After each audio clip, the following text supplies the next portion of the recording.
Já falei da outra vez aqui que nós nos conhecemos já há muitos anos e me alegro cada vez que posso estar com ele conversando, falando da palavra do Senhor e vendo que permanece fiel e firme junto com a sua família, e é uma coisa muito importante permanecermos fiéis. Aleluia! Quero externar também minha alegria por poder, mais uma vez estarmos aqui de novo. Eu até brinco às vezes, falo assim, normalmente as pessoas me chamam de só de Deus,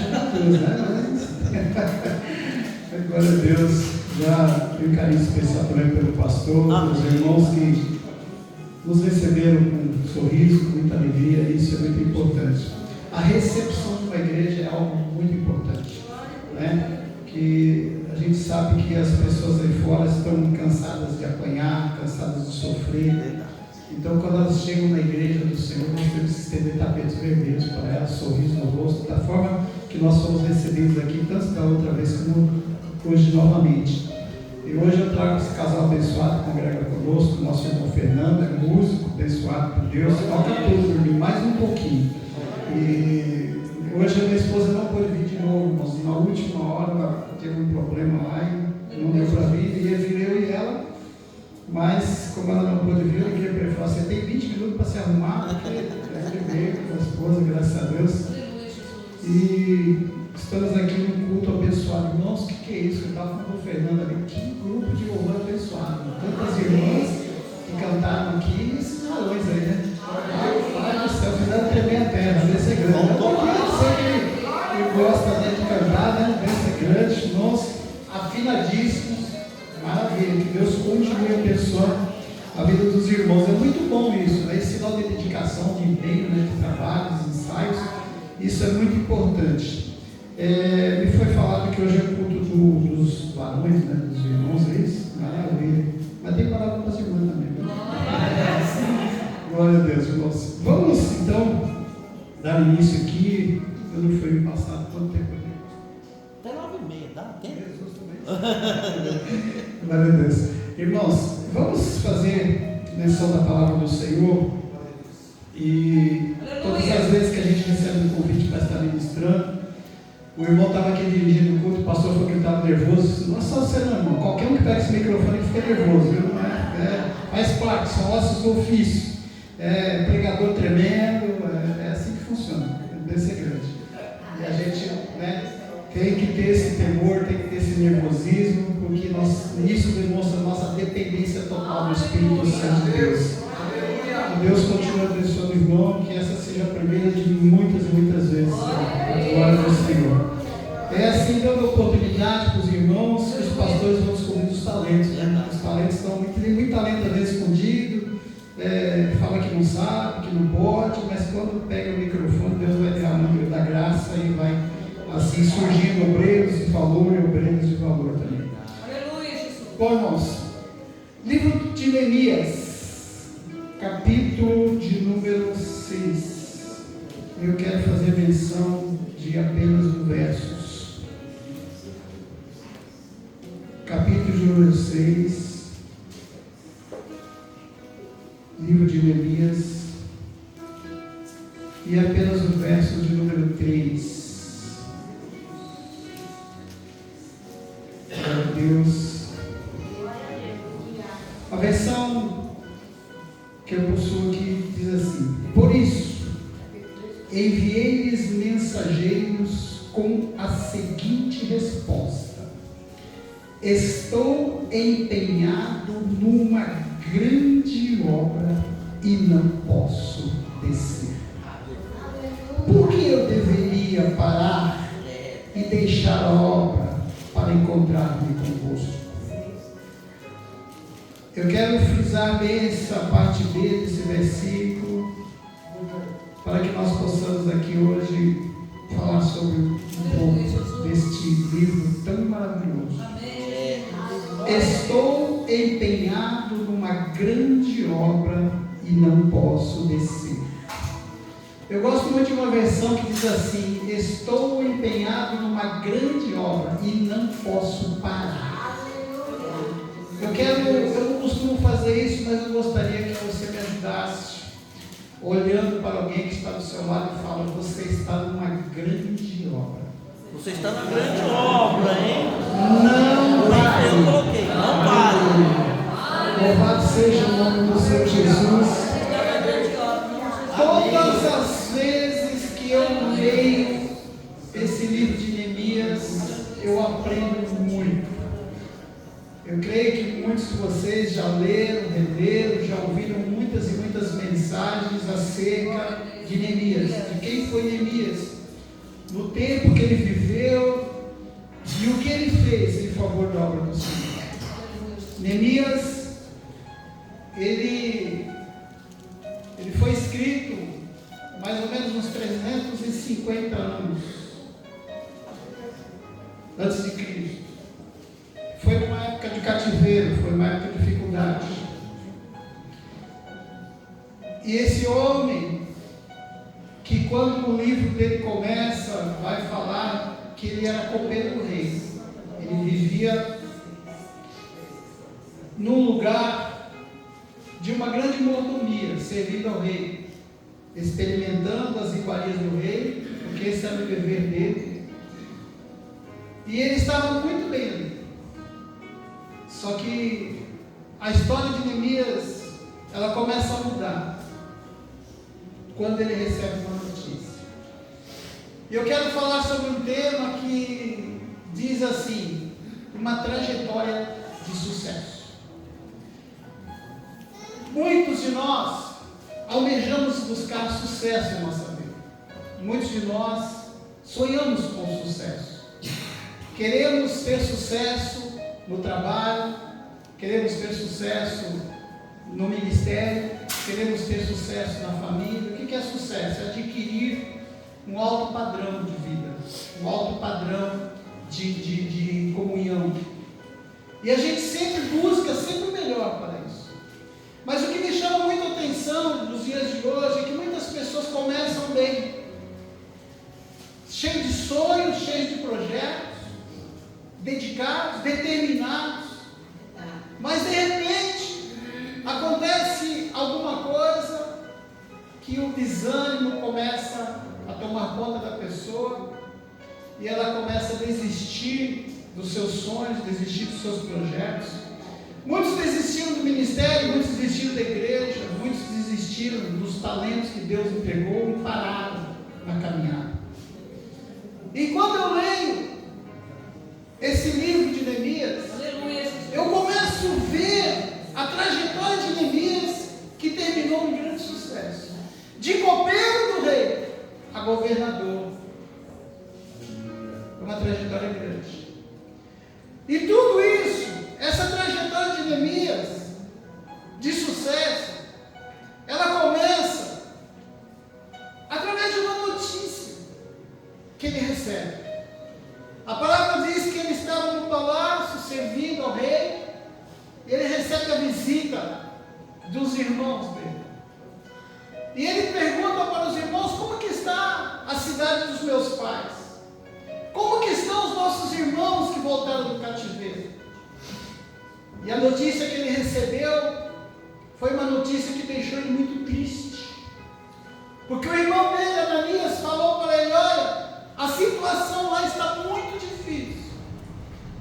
Os muros estão derrubados, as portas estão queimadas, o povo está envergonhado, o povo está desanimado, o povo está sem ânimo.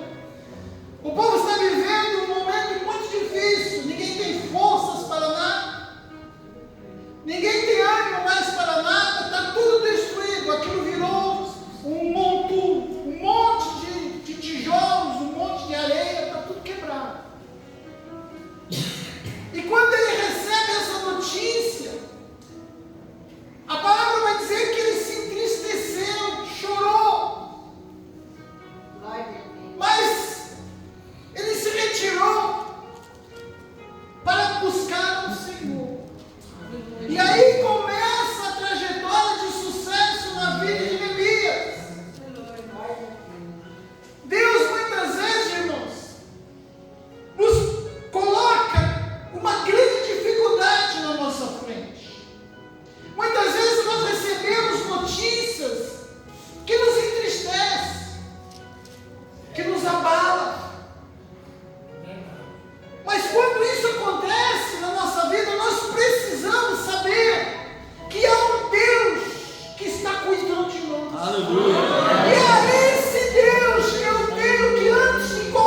começou a surgir o grande efeito, que a oração tem resposta, a oração tem direção, a oração opera milagre, a oração opera cura, a oração liberta, a oração abre porta, a oração move as mãos de Deus ao nosso favor. A Bíblia vai dizer que a primeira coisa que Neemias fez foi buscar ao Senhor. Irmãos e irmãs, para nós termos uma trajetória de sucesso, de bênção na nossa vida, bênção na nossa família, bênção no trabalho, vamos colocar mais o nosso joelho no chão, vamos buscar mais a Deus, vamos clamar mais a Deus, vamos pedir perdão ao Senhor.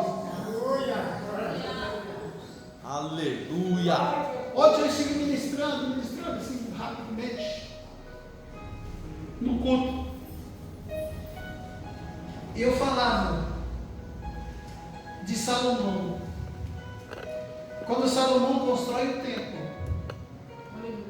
ele se coloca em oração, e a Bíblia vai dizer que ele começa a fazer oração pelo povo. Ele fala: Senhor, se o povo pecar contra ti, mas eles entrarem aqui nesse templo, e eles se arrependerem dos seus pecados, perdoa eles, Pai. Se vir algum estrangeiro para cá e estiver perdido, e ele quiser fazer parte do povo, aceita ele, Senhor.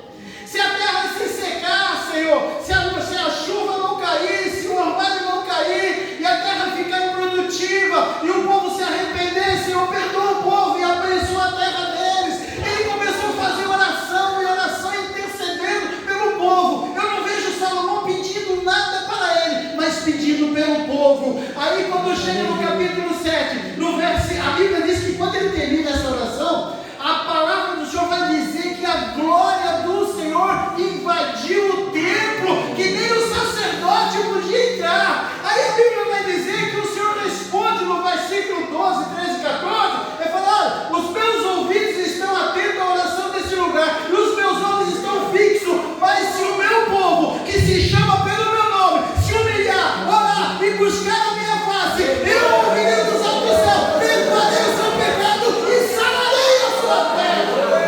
Ele intercedeu pela pessoa, Deus respondeu, falou: mas para eu responder, para eu mudar, o povo também tem que orar, o povo também tem que se arrepender. Muitas vezes nós oramos para Deus libertar, nós oramos para Deus salvar, mas a pessoa não quer nada com Deus. E eu fiquei tão maravilhado quando eu li isso, quando eu reli isso. Eu falei para os irmãos, eu falei: olha, irmãos, quantas vezes a gente está orando, e a gente não está sentindo nada mais. A gente cansa muito rápido quando a gente coloca o joelho no chão, e quando coloca, e se coloca, a oração parece que virou algo difícil demais. Nós sempre temos uma desculpa para não orar. A coluna dói, o joelho está doendo, estou com artrite, artrose, mas depois o cabelinho fica branco, né? Aí o negócio fica estreito. Mas quem disse que você precisa dobrar o joelho para Deus te ouvir? O rei Ezequias não podia nem levantar, mas ele virou para a parede, orou, e o Senhor operou um milagre na vida dele. Jonas estava no ventre de um peixe quando orou, e Deus operou um milagre na vida dele. O que nós precisamos é reconhecer a grandeza do Deus que nós adoramos aqui nesse lugar. Os nossos poderes saber que Ele tem resposta para mim e para a sua vida. Eu falava assim: irmãos, eu não sinto mais essa glória de Deus. Eu preciso sentir essa glória de Deus de novo. Eu preciso começar a orar e sentir o abraço do Espírito Santo. As lágrimas precisam começar a correr no meu rosto de novo. Oh, meu Pai.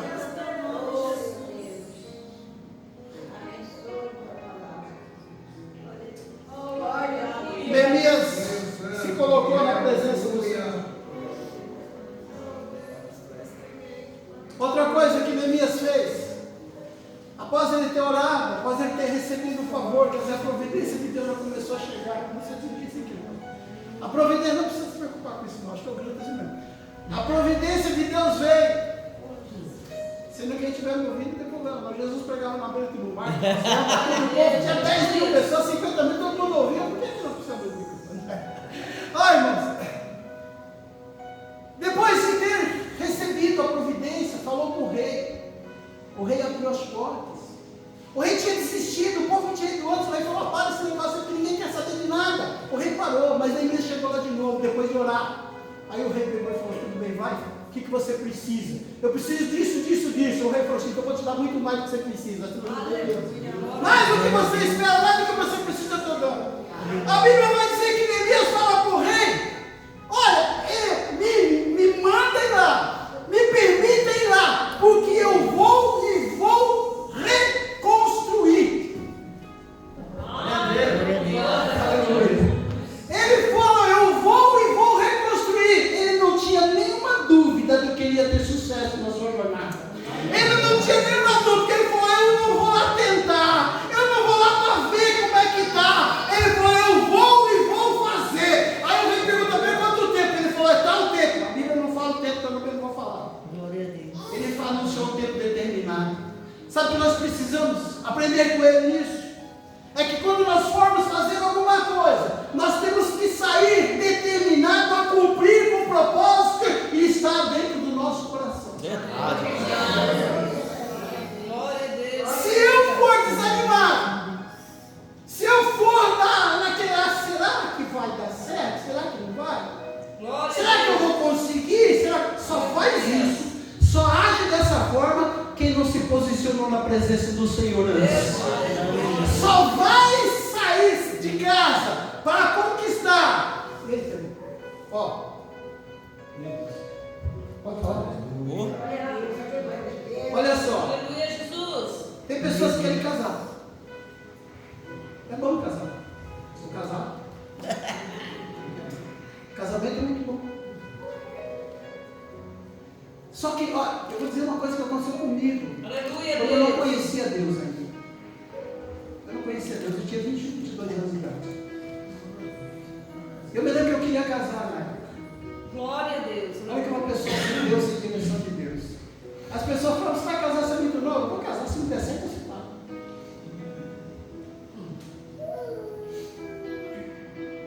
É isso. E sabe o que aconteceu? Não deu certo. Sabe o que aconteceu? Eu separei. E nesse meio tempo, eu tenho um irmão que é pastor, ele ia na minha casa e ele falava com a minha esposa, eu venho falar com você, porque se der a cabeça dele não vai me ouvir. Mesmo assim não adiantava os conselhos. E muitas pessoas nos dias de hoje querem fazer coisas sem a direção de Deus. Elas entram no relacionamento sem antes ter buscado ao Senhor. Se der certo, se dá, não sabe onde vai para o relacionamento. Eles buscam uma profissão sem a direção de Deus. Aí chega no meio do caminho, eles quebram uma cara. Eles buscam empresas, igrejas, ministérios sem a direção de Deus. Aí as portas se fecham. Mas quando se coloca na direção de Deus, quando se coloca na presença de Deus, Deus vai fazer com que a tua trajetória tenha sucesso, que o teu casamento seja abençoado, que a vida dos teus filhos seja abençoada, que a tua profissão seja abençoada, que os teus estudos sejam abençoados e que o teu ministério também seja abençoado, porque você buscou a direção de Deus. Muitas pessoas hoje estão vivendo uma vida que não era para elas estarem vivendo. Muitas pessoas estão em posições que não eram para elas estar, estão sofrendo. Por quê? Porque não buscaram a direção de Deus. Aí fica olhando, nossa, mas esse prosperou, esse conseguiu, esse conquistou, esse prosperou e eu não prospero. É que aquele que conseguiu, aquele que prosperou, ele estava na direção de Deus. Se eu e você nos colocarmos na direção de Deus, buscarmos ao Senhor, sairmos determinados, olha, eu vou me casar porque eu sei que Deus está no negócio que vai dar certo. Eu vou entrar por esse caminho para a minha profissão, eu busquei ao Senhor e vai dar certo. Vou conseguir, vou vencer em nome do Senhor Jesus. Aleluia! Nós precisamos aprender isso. Com Neemias nós aprendemos isso. Aí vai ficar tudo fácil então. Porém, sair determinado a vencer.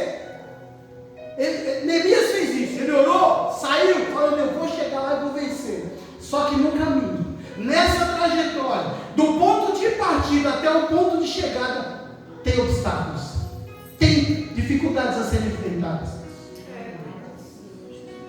É isso que muitas pessoas no meio da trajetória, elas param, elas desistem, elas recuam, porque veio o abatimento, veio o desânimo, veio os intempéries da vida, veio as dificuldades, veio as perseguições, veio as lutas, veio as provas, aí ela começa a desistir. Neemias enfrenta isso. Neemias enfrenta todo tipo de dificuldade. A Bíblia diz que ele sai depois de ter declarado para o rei um tempo, e ele sai determinado, porque ele falou: eu vou e vou reconstruir. Deixa eu dizer uma coisa aqui, irmãos, que não pode faltar. Quando eu começo a construir alguma coisa, normalmente eu começo do zero, né, pastor? A construção é uma coisa fácil, entre aspas. Peguei do zero. Fernando que trabalha com obra, né? Terreninho está planinho, bonitinho, vou começar do zero. Vai ali, faz uma valeta, faz um alicerce, vai subir, bonitinho, está pronto. Começou do zero, é muito mais fácil. Só que a reconstrução era um pouco mais complicada. Vai reconstruir alguma coisa que já esteve de pé, que já esteve, né, bem, e foi derrubada. Aleluia, Jesus. E foi destruída. O inimigo veio e destruiu. O inimigo veio e botou fogo. O inimigo veio e oprimiu. O inimigo veio e escravizou. Estava tudo destruído. Mas era preciso reconstruir de novo. E para reconstruir, o tempo é mais difícil. A dificuldade vem muito maior. Porque para reconstruir é necessário tirar todas as coisas velhas. É necessário tirar os entulhos. É necessário fazer limpeza. É necessário tirar todas as coisas quebradas. Por isso que lá em Neemias, no capítulo 3, você vai ver que tinha várias portas, se não me engano, 10 portas. E uma delas chamava Porta do Entulho. É isso mesmo? A porta do entulho é para pegar tudo aquilo que não presta mais. E ali, essa porta dava para um abismo, né? Para um lugar de abismo. Então, as pessoas começavam a pegar tudo aquilo que não servia mais, tudo aquilo que estava estragado, que não tinha condição de usar na obra, e jogavam tudo na porta do entulho. Eu tenho uma palavra profética: se tem alguma coisa impedindo você de reconstruir, se tem alguma coisa impedindo você de prosperar, se tem algo na tua vida que precisa ser jogado pela porta do entulho, receba a palavra do Senhor na tua vida e começa a arrancar tudo que não presta. Começa a jogar fora, para que a tua trajetória seja de sucesso. Glória a Deus. Glória a Deus! Quando tu não vai na tua casa, tem um quartinho da bagunça. As irmãs daquela sabem muito bem disso, né? Toda casa tem um quartinho da bagunça. Tá lá as crianças brincando, tá bagunçado, de repente alguém aperta a campainha e ele visita. Junta tudo, joga no quartinho da bagunça. Fecha a porta. Normalmente é isso. Lá em casa, de vez em quando acontece isso. Tem uma almofada jogada no chão, um copo em cima da mesa, aí chega a visita, tudo aí, não dá tempo de arrumar. Vai tudo pro quartinho da bagunça.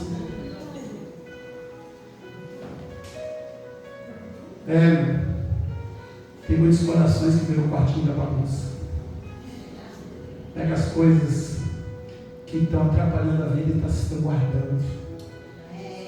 guardando no quartinho da bagunça no coração.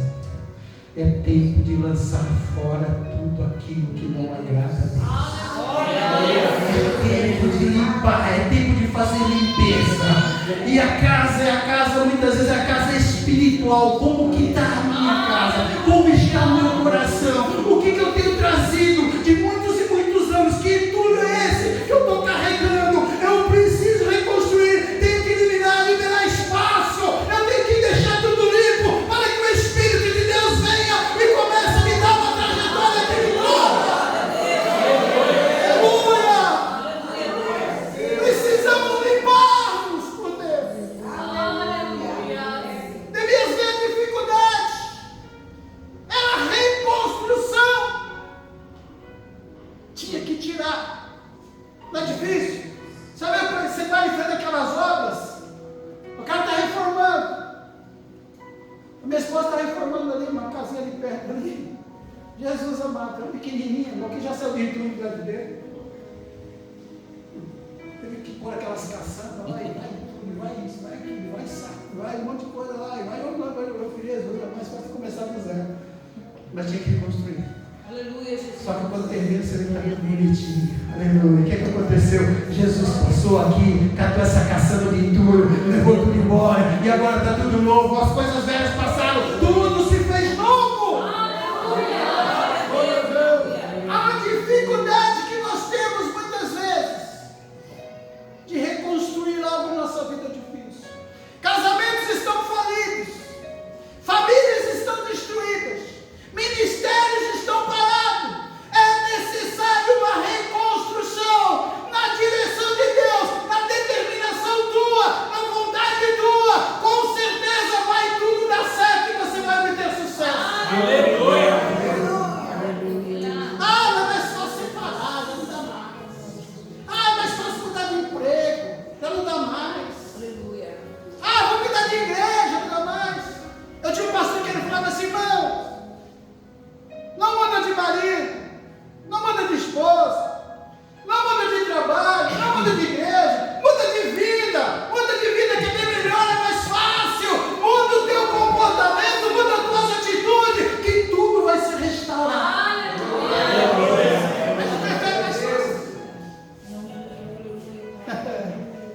Jesus é bom. Neemias enfrentou os inimigos. Neemias enfrentou oposição, ameaças de morte, a zombaria dos inimigos do povo. Ah, mesmo que eles construam isso, se passar uma raposa vai derrubar. Ele enfrentou tudo isso porque ele estava determinado a vencer e estava sob a direção do Senhor. Aleluia. Ele sabia o que Deus havia preparado para ele. Glória a Deus. Muitas vezes, irmãos, você está construindo alguma coisa, você vai enfrentar dificuldades. Casamento tem dificuldade? Tem? Família tem dificuldade? Tem, pastor? Ministério tem dificuldade? Trabalhar não tem dificuldade? Às vezes está trabalhando numa empresa, tem que ser lá o dedo duro lá, te perseguindo, ainda vai quando você é crente, aí o levante é maior aí.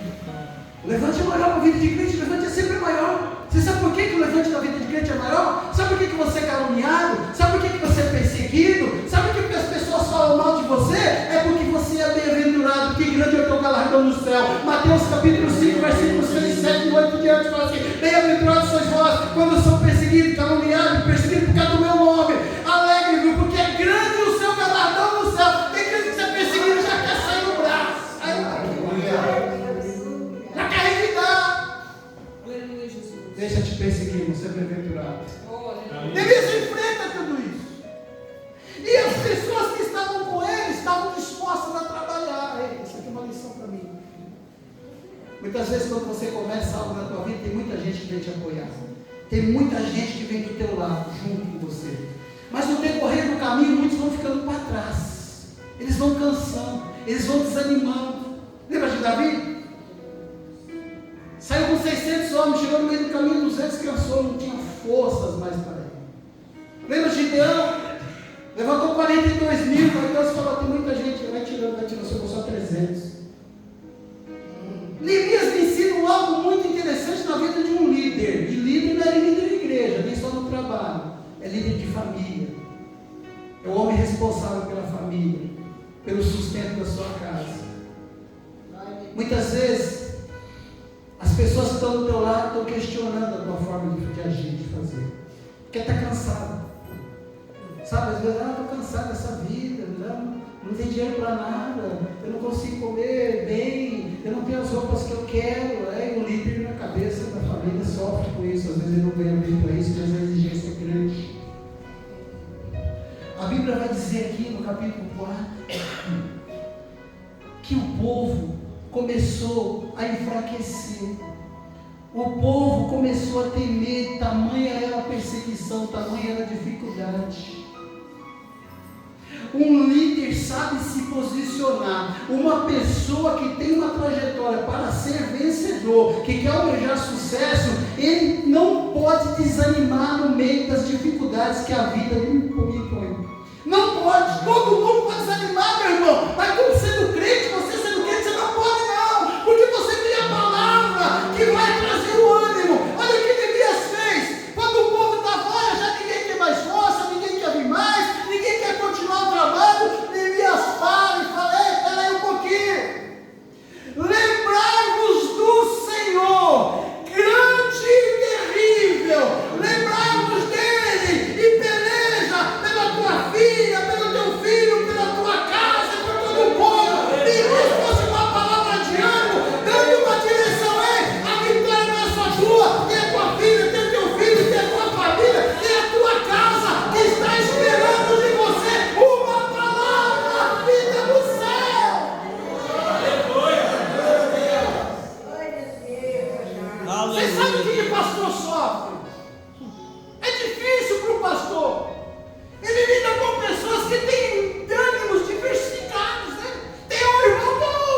Aí ele vem reclamar com o pastor falando, meu irmão, vou orar contigo, o nosso Deus vai dar vitória, o nosso Deus vai dar a bênção que você precisa. O pastor sempre tem uma palavra diante. Muitas vezes ele está passando luta, dificuldade, mas ele deixa os problemas dele de lado para te alegrar, para te animar, para te fortalecer com a palavra do Senhor. Neemias estava sendo mais perseguido, o mais ameaçado de morte, mas ele falou para o povo: lembra-te primeiro de Deus.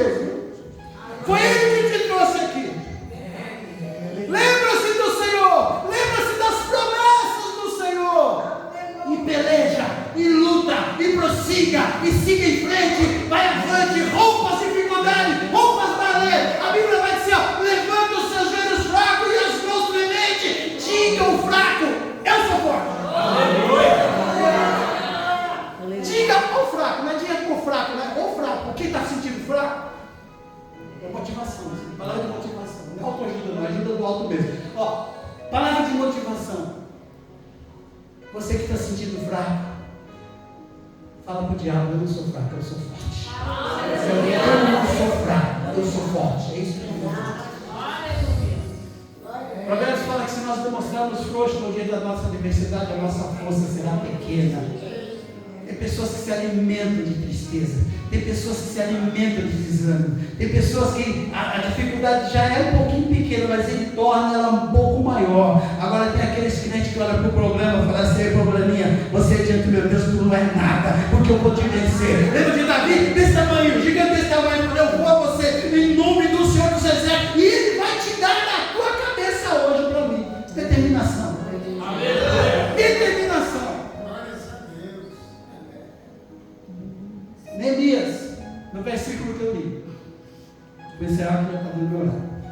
No versículo que eu li aqui: estou empenhado numa grande obra. Os inimigos se reuniram para ameaçar, para tirar o foco dele da obra. Vamos descer lá no Vale de Ono, vamos conversar lá. Queriam levar ele para uma cilada, queriam levar ele para matar.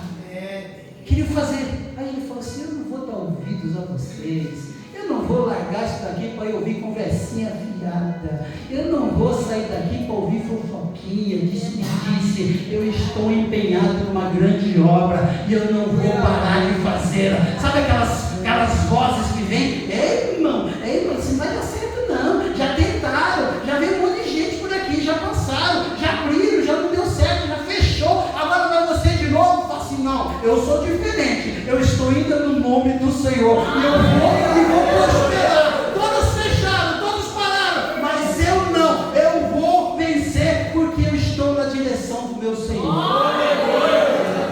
Determinação. A vida de sucesso não se constrói do dia para a noite, não, é demorar, é choro. Sabe o Brasil para Cristo, essa igreja abençoada aqui? Quando eu cheguei aqui em São Paulo, em 1900 de bolinhas, era uma igreja bem pequena. Acho que ninguém aqui sabe, né? Era ali na rua Aston Luiz, aonde é a sede, ou era, né? Era, né? Agora presbiteriana. Agora embaixo. Agora é presbiteriana. Ali era uma igrejinha pequenininha, azul. Pequenininha, era azul. Eu lembro que eu era criança ainda, minha mãe frequentava o Brasil para Cristo. Ela era membro do Brasil para Cristo. Eu era criança, eu ficava correndo ali. Aí os pais naquela época assustavam, falavam: fica quando na rua que o senhor já pode pegar, vai sair daqui te pegar. Os pais gostavam de assustar a gente. Na perseverança do pastor daqui, na perseverança do Manuel de Melo, finado Manuel de Melo, né, que foi o fundador, a igreja hoje é essa potência. Aí pergunta para eles, os irmãos mais antigos: quantas lágrimas, quantos choros, quantas lutas, quantas dificuldades, quantas calúnias, quanto enfrentamento, quantas vezes ele foi parar dentro da delegacia no Camburão, sendo ameaçado, sendo taxado de charlatão, de enganador. Nós estamos aqui hoje vivendo tempos que muita gente sofreu no caminho. Nós não podemos esquecer a ponte que nos sucede até aqui, dos ícones de Deus, de Abraão, de Isaac, de Jacó, de Davi. Não podemos esquecer de Paulo, de Pedro, não podemos esquecer de Barnabé, de Ciro, de Tiago, de João, e muito menos esquecer do que Cristo fez por nós. Para que nós estivéssemos bem aqui hoje. Aleluia. Sabe Mas a vitória é garantida, a vitória é certa. A trajetória do povo pelo deserto para chegar até a terra prometida foi difícil. Muitos ficaram pelo caminho. Mas aqueles que estavam determinados, que estavam confiando na palavra de Deus, eles chegaram em idade para a promessa. Não posso encerrar essa mensagem, concluir essa mensagem, sem falar do nosso Salvador Jesus.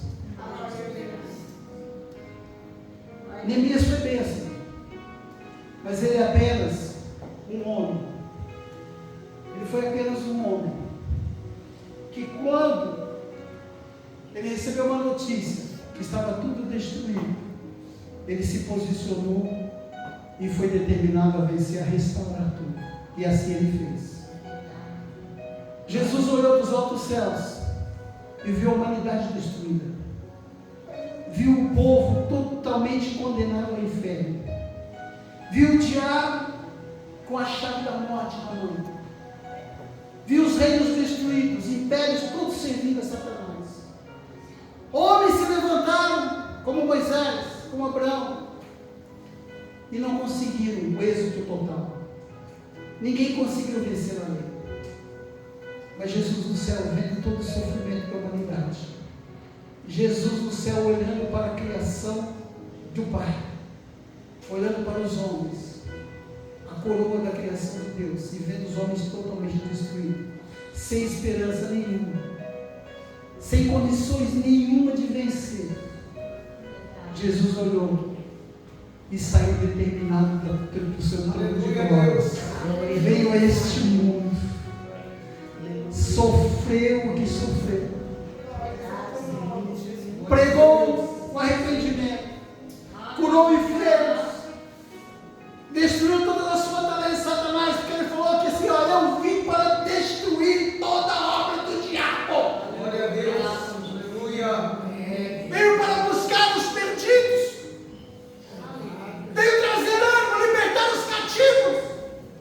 Ele desceu do seu trono de glória, veio aqui determinado também, com o propósito de vencer. Tomou uma cruz sobre os seus ombros, pesada, com a cabeça sangrando pelos cravos de espinho que foram colocados na cabeça dele. O chicote com pontas de ossos pegava nele, nas costas dele, e arrancava um pedaço de carne. Talvez dentro do coração dele, ele podia falar assim: eu não posso desistir, eu não posso parar. A perseguição, a calúnia, sabe, cuspiam nele, chicoteavam ele, espancavam ele, humilhavam ele, mas ele olhava para mim e para você: eu não posso desistir. E ele olhava e falava: o meu Pai está comigo, ele vai comigo para essa cruz e eu vou vencer. Ele foi determinado a restaurar todo mundo, restaurar o espírito do homem que havia se perdido. Não desistiu, sofreu, mas enfrentou a morte, enfrentou o mundo, enfrentou o pecado e é vitorioso em tudo isso. E eu e você, em Cristo Jesus, nós somos muito mais do que vencedores. Não permita que nada venha te tirar do teu propósito. Talvez até agora você pensou em sucesso financeiro, em sucesso ministerial, em sucesso da família, e o maior sucesso é alcançar a tua coroa de glória, aquilo que está preparado para mim e para você lá no céu. Jesus foi preparado para mim e para você. Não podemos nos esquecer disso. Nós estamos, eu gostaria que você repetisse isso comigo. Nós estamos, Nós estamos. só quem está, nós estamos Nós estamos. engajados